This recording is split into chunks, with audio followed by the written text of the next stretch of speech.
ನಾಟಿ ಕೋಳಿ ಸಾಕೋರ್ಗೆ ಏನಪ್ಪ ಹೇಳೋದು ಅಂತಂದರೆ, ನಿಮಗೆ ಒಂದು ನಾಟಿ ಕೋಳಿ ಸಾಕ್ತಾ ಇದ್ದೀರಾ ಅಂತಂದರೆ ಮರಿಗಳನ್ನ ನೀವು ಬೋನಲ್ಲಿ ಇಟ್ಕೊ ಸಾಕೋದು ಅಥವಾ ಅಂದರೆ ಕುಕ್ಕೆ ಮಂಕ್ರಿ ಇವೆಲ್ಲ ಅಂತ ಇರ್ತೀವಿ ಹಳ್ಳಿಗಳ ಕಡೆ. ಅವರಲ್ಲಿ ಏನಾರು ಇಟ್ಕೊ ಸಾಕೋದು ಈ ಥರದ್ದು ಏನಾರು ಮಾಡ್ತಾಯಿದ್ರೆ ದಯವಿಟ್ಟು ಆ ಥರದ ತಪ್ಪುಗಳನ್ನ ಯಾರು ಮಾಡ್ಕೊಳಕ್ಕೆ ಹೋಗ್ಬೇಡಿ.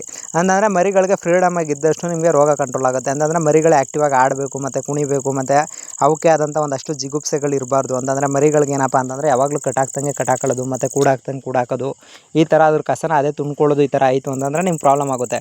ಅಂತಂದರೆ ಈ ಥರ ಅಡಿಕೆ ಜೊಳ್ಳ ಹಾಕ್ಬಿಟ್ಟು ಮರಿಗಳ ಬಿಟ್ರೆ ಯಾವ ಥರ ಚೆನ್ನಾಗಿ ಬತ್ತ ಗೊತ್ತಣ್ಣ.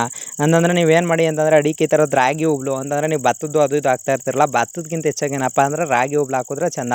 ಅಂತಂದರೆ ಇಕ್ಕದ ಕಸ ಎಲ್ಲ ಮೇಂಟೈನ್ ಮಾಡ್ಕೊತದೆ. ಮತ್ತು ರಾಗಿ ಹುಬ್ಳು ತುಣಿತಾ ಇದ್ದರೆ ಮರಿಗಳಿಗೆ ಮತ್ತು ತುಣಿಯೋದು ಮತ್ತು ಕಾಲಿಗೆ ಅದ್ರ ಇಕ್ಕೆ ಇಕ್ಕೋದು ಅದ್ರ ಕಸ ಹಾಕೋದು ಏನು ಅಂಟ್ಕೊಳ್ಳೋದಿಲ್ಲ. ಅದಕ್ಕೆ ನೀವೇನು ಮಾಡಿ ಅಂತಂದರೆ ರಾಗಿ ಹುಬ್ಳನ್ನ ಜಾಸ್ತಿ ಹಾಕಲಿ.